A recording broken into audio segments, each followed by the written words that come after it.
Friends video start చేసే ముందు first disclaimer ఏంటంటే ఇది ఒక రైడ్ రివ్యూ అనమాట. వాకరన్ రివ్యూ అయితే కాదు. హోండా SP125లో ఎటువంటి ఫీచర్స్ ఉన్నాయో అవన్నీ కూడా ఎక్స్ప్లెయిన్ చేస్తూ ఒక డెడికేటెడ్ వాకరన్ రివ్యూ అయితే ఉంటుంది. మీరు కావాలనుకుంటే ఆ రివ్యూ కూడా చూడొచ్చు. సో ఈ వీడియో ఏంటంటే కంప్లీట్గా రైడ్ అయితే ఉంటుంది అనమాట. సో నేను ఇప్పుడు రైడ్ చేస్తూ నా రైడ్ ఎక్స్పీరియన్స్ ఏంటో మీకు, అలాగే ఈ బైక్లో ఉన్న ప్రోస్ ఏంటి, కాన్స్ ఏంటి, హోండా SP125 ఎందుకు 125cc number 1 bike, so everything కూడా మీకు ఈ బైక్ గురించి ఎక్స్ప్లెయిన్ చేస్తాను. రైడ్ చేస్తూనే ఉంటుంది మొత్తం వీడియో అంతా. సో వీడియో ఎండ్ వరకు చూసే ప్రయత్నం చేయండి. ఇక లేట్ చేయకుండా రైడ్ అనేది స్టార్ట్ చేద్దాం. సో మీలో ఇంకెవరైనా మన ఛానల్ని సబ్స్క్రైబ్ చేసుకోవాలని చూస్తే కింద ఛానల్ సబ్స్క్రైబ్ బటన్ అయితే ఉంటుంది. దాన్ని క్లిక్ చేసుకుని పక్కన నోటిఫికేషన్ బిల్ యాక్టివేట్ చేసుకుంటే నేను ఏ వీడియో పెట్టినా కానీ ఫస్ట్ మీకు నోటిఫికేషన్ అయితే వస్తుంది. సో ఫస్ట్ మనం ఈ బైక్లో మేజర్గా మాట్లాడుకోవాల్సింది ఇంజిన్ గురించి, ఇంజిన్ యొక్క పెర్ఫార్మెన్స్ గురించి, అలాగే ఇంజిన్లో వాడిన టెక్నాలజీ గురించి మనం మాట్లాడుకోవాలి. సో దీంట్లో టెక్నికల్గా చూసుకుంటే మనకి 123cc single cylinder 4-stroke 2 valve BS6 phase నామ్స్కి అప్డేట్ చేయబడిన fuel injected air cooled SOHC engine మనకు ప్రొవైడ్ చేస్తున్నారు. సో 2025లో ఈ ఇంజిన్ని OBD2B నామ్స్కి అయితే అప్డేట్ చేశారనమాట. సో OBD2B అంటే ఏంటనేది నేను ఆల్రెడీ యాక్టివా 125ని రైడ్ చేసినప్పుడు ఆ వీడియోలో మాట్లాడాను. సో ప్రతి వీడియోలో మాట్లాడుకుంటూ వెళ్తే ఇంకా వీడియో లెంత్ ఎక్కువ అవుతుంది, అలాగే చూసే వాళ్ళు కూడా బోర్ పడుతుంది కాబట్టి సో OBD2B నామ్స్కి ఇంజిన్ అయితే అప్డేట్ చేశారు.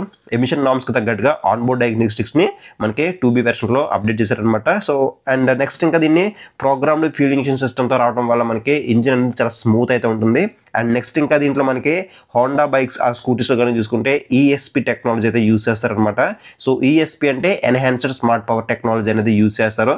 సో దీనివల్ల ఏంటంటే ఇంజిన్ అనేది చాలా స్మూత్ ఉంటుంది, చాలా రిఫైన్మెంట్ అయితే ఉంటుంది. సో ఫ్యూల్ చాంబర్లో మనకి ఫ్యూల్ కంబషన్ మనకి ప్రాపర్ లెవెల్లో జరిగి మనకి సో మంచి ఫ్యూల్ ఎకానమీ అయితే మనకి ప్రొడ్యూస్ చేస్తుందని చెప్పొచ్చు. సో దీంట్లో మనకి ESP టెక్నాలజీ ఉండడం వల్ల మనకి ఇంజిన్ అనేది స్టార్ట్ చేసినప్పుడు సైలెంట్గా స్టార్ట్ అవుతుంది, అలాగే ఆటో స్టార్ట్, ఆటో ఆన్ సంబంధించిన ఫీచర్ కూడా మనకి దీంట్లో ఉంటుందన్నమాట. సో దీని గురించి ఆల్రెడీ నేను వాకరన్ రివ్యూలో అయితే మాట్లాడాను. అండ్ మైలేజ్ కూడా ఎక్కువైతే వస్తుంది.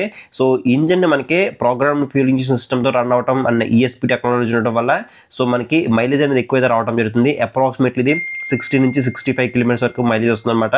సో మీరు ఎవరైనా హోండా SP125 యూస్ చేస్తే మీ బైక్ ఎన్ని కిలోమీటర్ మైలేజ్ ఇస్తుందో కింద కామెంట్ సెక్షన్లో కామెంట్ చేయడం మీద మర్చిపోకండి. And next coming to the power and torque గురించి మాట్లాడుకుంటే దీంట్లో మనకి 10.7 PS పవర్ని అయితే ప్రొడ్యూస్ చేస్తుంది, 10.9 Nm టార్క్ని అయితే ప్రొడ్యూస్ చేస్తుంది. సో మనకి ఇనిషియల్గా మనకి మంచి డీసెంట్ పికప్ అయితే ఉంటుందన్నమాట. సో మనకి ఫస్ట్ గేర్ నుంచి కూడా మనకి ల్యాగ్ అవడం లాంటిది ఏం లేకుండా మనకి ఇనిషియల్ పికప్ అయితే మనకి బాగానే అయితే ఉంటుంది.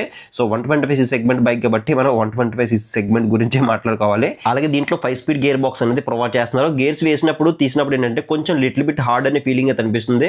సో మరింత స్మూత్ అయితే లేదు కానీ కొంచెం లిటిల్ బిట్ హార్డ్ అయితే ఉంది. సో పెర్ఫార్మెన్స్ విషయంలో మీరు అయితే సాటిస్ఫై అవుతారు, ఎటువంటి ప్రాబ్లం అయితే ఉండదు. ఫస్ట్ గేర్ నుంచి 5th గేర్ వరకు కూడా మనకి మంచి పికప్ అయితే ఉంటుంది, ఇనిషియల్గా బాగుంటుంది. అలాగే హై ఎండ్లో కూడా మనకి మరి అంత ల్యాగ్ అవడం లాంటి లేకుండా మనకి బాగా అయితే ఉంటుంది పెర్ఫార్మెన్స్ అనేది.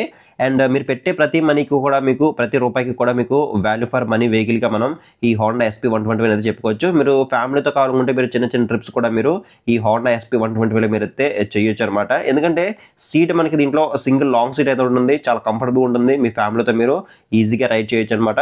అండ్ హ్యాండిల్ బార్ కంఫర్ట్ కూడా మనకి బాగానే అయితే ఉంటుంది. మనకి బ్యాక్ పెయిన్ రావడం కానీ, మనకి రిస్ట్ పెయిన్ రావడం కానీ అంటే లేకుండా మనకి చాలా కంఫర్టబుల్గా, చాలా రిలాక్స్గా అయితే ఉంటుంది. అండ్ ఇంజిన్ నుంచి ఏమైనా హీటింగ్ వస్తుందని మాట్లాడుకుంటే హీట్ అనేది లిటిల్ బిట్ అయితే వస్తుంది, మరి అంత చెప్పుకోదగ్గ హీట్ అయితే ఏం కాదు కానీ సో లిటిల్ బిట్ హీట్ అయితే వస్తుంది. అండ్ వైబ్రేషన్స్ కూడా లిటిల్ బిట్ అయితే ఉన్నాయి. 60+ క్రాస్ చేసిన తర్వాత మనకి కొంచెం ఫుట్ పెక్స్ దగ్గర కానీ హ్యాండిల్ బార్ దగ్గర కానీ మనం లిటిల్ బిట్ వైబ్రేషన్స్ అని మనం అయితే నోటీస్ చేస్తాము. అలాగే నెక్స్ట్ దీని యొక్క టాప్ స్పీడ్ గురించి మాట్లాడుకుంటే ఈజీగా మీరు 90+, 95 వరకు అయితే వెళ్ళొచ్చు. ఇక్కడ రోడ్ అంత అనుకువగా అయితే లేదు, బట్ నేను టాప్ స్పీడ్ టెస్ట్ చేసే ప్రయత్నం చేశాను. సో 86 వరకు అయితే రీచ్ అయ్యాను. సో ఇంకా వెళ్ళొచ్చు, బట్ రోడ్ అంత అనుకువగా లేదని చెప్పేసి నేను సో అక్కడతో ఆగిపోయాను అనమాట. సో 86 వరకు అయితే రీచ్ అయ్యాను. సో పర్లేదు, బాగానే అయితే ఉంది దీని యొక్క పెర్ఫార్మెన్స్ పరంగా కానీ చూసుకున్నట్లయితే. అండ్ నెక్స్ట్ బ్రేక్స్ అనేవి ఎలా వర్క్ అవుతున్నాయి, బ్రేకింగ్ యాక్యురెన్సీ అనేది ఎలా ఉందని మాట్లాడుకుంటే దీంట్లో ఫ్రంట్ సెక్షన్ లో 230mm డిస్క్ బ్రేక్ అనేది ప్రొవైడ్ చేస్తున్నారు. బ్యాక్ సైడ్ ఎటువంటి డిస్క్ అయితే ఉండదు, 130mm డ్రమ్ బ్రేక్తో మనకి రావడం జరుగుతుంది. బట్ ఏంటంటే దీంట్లో మనకి కాంబీ బ్రేకింగ్ సిస్టమ్ అనేది మనకి ప్రొవైడ్ చేస్తున్నారు. దీనివల్ల ఏంటంటే మనం బ్యాక్ సైడ్ బ్రేక్ అప్లై చేసినప్పుడు ఫ్రంట్ సైడ్ బ్రేక్ కూడా మనకి ఒక 20% ఎంగేజ్ అవుతుంది. సో మీరు బ్యాక్ సైడ్ బ్రేక్ ప్రెస్ చేసినప్పుడు మీరు ఫ్రంట్ సైడ్ బ్రేక్ పట్టుకుంటే కనుక మీకు ఆ ఫీల్ అయితే మీరు ఖచ్చితంగా నోటీస్ చేస్తారు. సో బ్రేకింగ్ యాక్యురెన్స్ అనేది మనకి డీసెంట్ అయితే ఉంది, మరి అంత ఎక్సలెంట్ అని చెప్పలేం కానీ. సో ఫ్రంట్ సైడ్ మనకి డిస్క్ బ్రేక్ ఉండడం వల్ల ప్రాపర్గా మనకి ఎంగేజ్ అవుతుంది, యాక్యురెన్స్ అనేది బాగుంది. బట్ బ్యాక్ సైడ్ మాత్రం డ్రమ్ బ్రేక్ అనేది ఉండడం వల్ల మనకి అంత యాక్యురెన్స్ ఎక్స్పీరియన్స్ అయితే ఉండదు. సో 125 సెగ్మెంట్ బైక్ కాబట్టి మనకి సింగిల్ డిస్క్ అనేది ఎనఫ్ అనమాట. సో మీకు బ్రేకింగ్ డిపార్ట్మెంట్ లో డీసెంట్ ఎనఫ్ అయితే ఉంటుంది, ఎటువంటి ప్రాబ్లం అయితే ఉండదు. అలాగే నెక్స్ట్ దీనికి టైర్స్ రోడ్ గ్రిప్ ఏ విధంగా ఉంది అని మాట్లాడుకుంటే దీంట్లో ఫ్రంట్ సెక్షన్ లో 80/100 సెక్షన్ టైర్ అనేది ప్రొవైడ్ చేస్తున్నారు. బ్యాక్ సెక్షన్ లో 100/80 సెక్షన్ టైర్ అనేది ప్రొవైడ్ చేస్తున్నారు. సో ఇవి కంప్లీట్ గా 18 ఇంచ్ వీల్స్ తో రావడం జరుగుతుంది. సో వేరే కాంపిటేటర్ బైక్స్ కనుక చూసుకుంటే 17 ఇంచ్ వీల్స్ అనేవి ప్రొవైడ్ చేస్తే వీళ్ళు 18 ఇంచ్ వీల్స్ అనేవి ప్రొవైడ్ చేయడం ఒక మంచి విషయం. బట్ ఏంటంటే దీంట్లో మనకి కొంచెం సన్న టైర్స్ అనేవి ప్రొవైడ్ చేస్తున్నారు. సో కొంచెం బ్రాడ్ టైర్స్ అనేవి తీసుకొస్తే బాగుంటుంది అని చెప్పేసి నాకు అనిపించింది. కొంచెం సన్న టైర్స్ అనేవి ఉండడం వల్ల సో మనం ఎప్పుడైతే 75+ క్రాస్ చేస్తామో అప్పుడు మనకి కొంచెం కాన్ఫిడెన్స్ అనేది మనలో అయితే మిస్ అవుతుంది. సో స్కిడ్ అవుతుందేమో అన్న ఫీలింగ్ మనలో అయితే వస్తుంది. అలాగే కార్నర్ ఇచ్చినప్పుడు కూడా మనకి కొంచెం మనలో కాన్ఫిడెన్స్ అనేది కొంచెం మిస్ అవుతుంది అనమాట. సో బ్రాడ్ టైర్స్ అనేవి తీసుకొస్తే మళ్ళీ మైలేజ్ మీద ఇంపాక్ట్ వస్తుంది, అలాగే పెర్ఫార్మెన్స్ మీద కూడా ఇంపాక్ట్ అవుతుంది అన్న ఉద్దేశంతో వీళ్ళు కొంచెం సన్న టైర్స్ అనేవి ప్రొవైడ్ చేశారని చెప్పొచ్చు. బట్ మీరు ఎకానమీలో రైడ్ చేస్తే కనుక మనకి బాగానే అయితే ఉంటుంది. ఎప్పుడైతే మీరు టాప్ స్పీడ్ లైక్ 70-75+ క్రాస్ చేస్తారు అప్పుడు మాత్రం మీరు కొంచెం జాగ్రత్తగా రైడ్ చేసే ప్రయత్నం అయితే చేయండి. అలాగే నెక్స్ట్ దీని సస్పెన్షన్ ఎక్స్పీరియన్స్ ఏ విధంగా ఉంది అని మాట్లాడుకుంటే సస్పెన్షన్ అనేది డీసెంట్ ఎనఫ్ అయితే ఉంటుంది. మరి అంత ఎక్సలెంట్ అని చెప్పలేను కానీ డీసెంట్ ఎనఫ్ అయితే ఉంటుందని చెప్పొచ్చు. Front side 31mm telescopic forks అనేవి ఆఫర్ చేస్తే back side twin hydraulic shocks అనేవి ప్రొవైడ్ చేస్తున్నారు.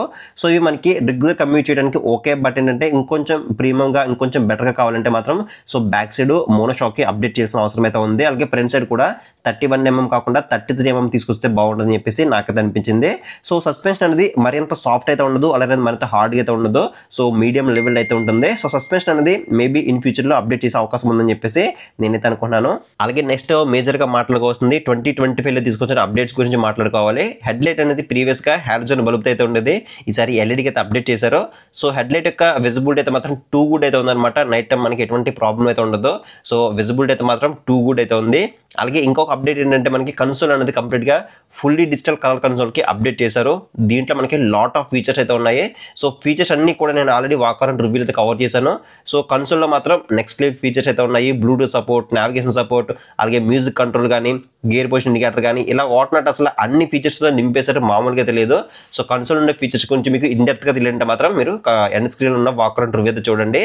అలాగే దీంట్లో Type-C ఛార్జింగ్ పోర్ట్ కూడా మనకి ప్రొవైడ్ చేస్తున్నారు. సో ఇది కూడా ఒక ప్లస్ పాయింట్ అని చెప్పొచ్చు ఈ బైక్కి. అలాగే దీని యొక్క కెడ్ వెయిట్ కూడా 117 kg వెయిట్తో రావడం వల్ల చాలా లైట్ వెయిట్గా అయితే ఉంటుంది. అలాగే సీట్ హైట్ కూడా మనకి 790mm మాత్రమే ప్రొవైడ్ చేయడం వల్ల షార్ట్ రైడర్స్ కూడా ఈజీగా అయితే యాక్సెస్ చేసేలా మనకి దీని యొక్క సీట్ హైట్ ఉంటుంది కాబట్టి సో షార్ట్ రైడర్స్ కూడా ఈజీగా అయితే యాక్సెస్ చేయొచ్చు. ఇక ఫైనల్ గా ఈ బైక్ ఎవరు తీసుకుంటే బాగుంటుంది, దీంట్లో ఉన్న మేజర్ ప్లస్ పాయింట్స్ ఏంటి అని మాట్లాడుకున్నట్టయితే కనుక సో దీంట్లో సీట్ అనేది major plus point. Seat comfort చాలా బాగుంటుంది. సో హ్యాండిల్ బార్ కంఫర్ట్ బాగుంటుంది. అలాగే దీంట్లో అప్ టు డేట్ ఉన్న ఇంజిన్ ప్రొవైడ్ చేశారు. OBD 2B నామ్స్తో ESP టెక్నాలజీతో మనకి మంచి పెర్ఫార్మెన్స్ గల ఇంజిన్ అయితే ప్రొవైడ్ చేస్తున్నారు. అండ్ బెటర్ బ్రేకింగ్ ఉండడం కోసం front side 230mm disc brake అయితే ఉంటుంది. అలాగే కాంబీ బ్రేకింగ్ సిస్టమ్ ఉంటుంది. అలాగే ఫుల్లీ డిజిటల్ కలర్ కన్సోల్తో పాటు Bluetooth support, navigation support, music control ఇలా మనకి లాట్ ఆఫ్ ఫీచర్స్ అనేవి ఈ కన్సోల్ అయితే ప్రొవైడ్ చేస్తున్నారు. అలాగే USB ఛార్జింగ్ సపోర్ట్ ఉంటుంది. అండ్ టైర్స్ కూడా మనకి డీసెంట్ ఎనఫ్ అయితే ఉంటాయి. సస్పెన్షన్ కూడా మనకి డీసెంట్ ఎనఫ్ అయితే ఉంటుంది.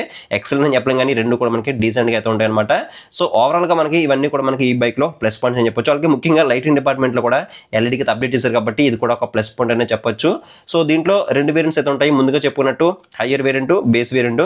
సో బేస్ వేరియంట్ అనేది అప్రాక్సిమేట్లీ 1,10,000 రూపాయలు రావడం జరుగుతుంది. హయ్యర్ వేరియంట్ అనేది 1,20,000 రూపాయల బడ్జెట్లో రావడం జరుగుతుంది అప్రాక్సిమేట్లీ. అండ్ రెండింటికి మనకి మేజర్ డిఫరెన్స్ కన్సోల్, అలాగే కన్సోల్ ఉండే ఫీచర్స్ తప్ప ఇంకా వేరే ఏ డిఫరెన్స్ అయితే ఉండదు కాబట్టి సో ఒకవేళ మీకు బ్లూటూత్ సపోర్ట్ కావాలి అనుకుంటే మీరు హయ్యర్ వేరియంట్ తీసుకోవచ్చు.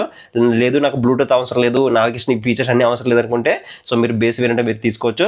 సో ఓవరాల్గా మైలేజ్ కూడా ఒక ప్లస్ పాయింట్ అనమాట ఈ బైక్లో. సో 65 వరకు వస్తుంది కాబట్టి ఇది కూడా ఒక ప్లస్ పాయింట్ అనే చెప్పొచ్చు. సో ఇది మొత్తానికి అయితే ఓవరాల్గా నా రైడ్ రివ్యూ అవుతుంది అనమాట. సో ఈ వీడియోలో నా ఇన్ఫర్మేషన్ మీకు వర్తి అనిపిస్తే ఖచ్చితంగా వీడియోని లైక్ చేయండి. అలాగే ఇలాంటి బైక్ రిలేటెడ్ వీడియోస్ అనేవి డైలీ ప్రతి బైక్ గురించి కూడా మన ఛానల్లో వీడియోస్ అనేవి అప్లోడ్ చేస్తాను కాబట్టి సో మీరు ఆ వీడియోస్ అన్ని ఫ్యూచర్లో మిస్ అవ్వకుండా ఉండాలంటే కింద ఛానల్ సబ్స్క్రైబ్ బటన్ అయితే ఉంటుంది. దాన్ని క్లిక్ చేసుకుని పక్కన నోటిఫికేషన్ బెల్ అనేది యాక్టివ్ చేసుకోండి. సో నెక్స్ట్ వీడియోలో మళ్ళీ కలుద్దాం.